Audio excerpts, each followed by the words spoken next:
Kitties welcome back to my mini vlog. Morning పాజిటివ్గా హ్యాపీగా లేచాను. ఎప్పుడైతే మనం హ్యాపీగా పాజిటివ్గా లేస్తాం డే అంతా హ్యాపీగా ఉంటుంది.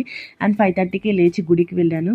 నవగ్రహాల చుట్టూ 9 రౌండ్స్ తిరిగిన తర్వాత కాలు కడుక్కొని శివయ్యని నాగమ్మని దర్శనం చేసుకొని 10 నిమిషాలు అలానే దేవుడి జ్ఞానంలో కూర్చున్నా. గుడిలో ఎంతసేపు నాకు ఈ లోకమే గుర్తుకు రాదు. ఇంటికి వచ్చేసిన తర్వాత నేను జామకాయ అండ్ రాగి అంబలి తాగాను. అండ్ ఎప్పుడైనా హెల్దీ ఫుడ్స్ తినడానికి ట్రై చేయండి, జంక్ ఫుడ్ అవాయిడ్ చేయండి.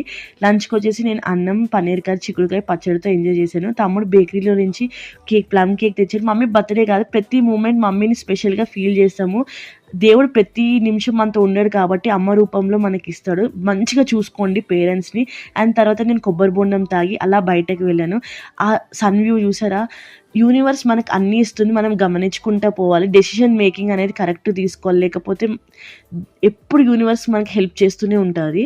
సో ఇంటికి వచ్చేసి డిన్నర్ అలా ప్రిపేర్ చేసుకునే దొండకాయ, బెండకాయ అండ్ నెయ్యి. కొంతమంది తినరు, ఫ్యాట్ అవుతారని. అది గుడ్ ఫ్యాట్, ఖచ్చితంగా తినాలి. తర్వాత నేను బిస్కెట్స్, చిప్స్ తినుకుంటే బిగ్ బాస్ చూస్తున్నా. కానీ బిగ్ బాస్లో నాకు విన్నర్ ఇమాన్యుయల్ అయితే బాగుంది అనిపిస్తుంది. అసలు సీజన్ 11కే ఇమాన్యుయల్ బ్యాడ్ లక్, కానీ ఆయన కామెడీ వేరే లెవెల్. అండ్ నేను టోటల్గా ఇవాళ 9,642 స్టెప్స్ చేసి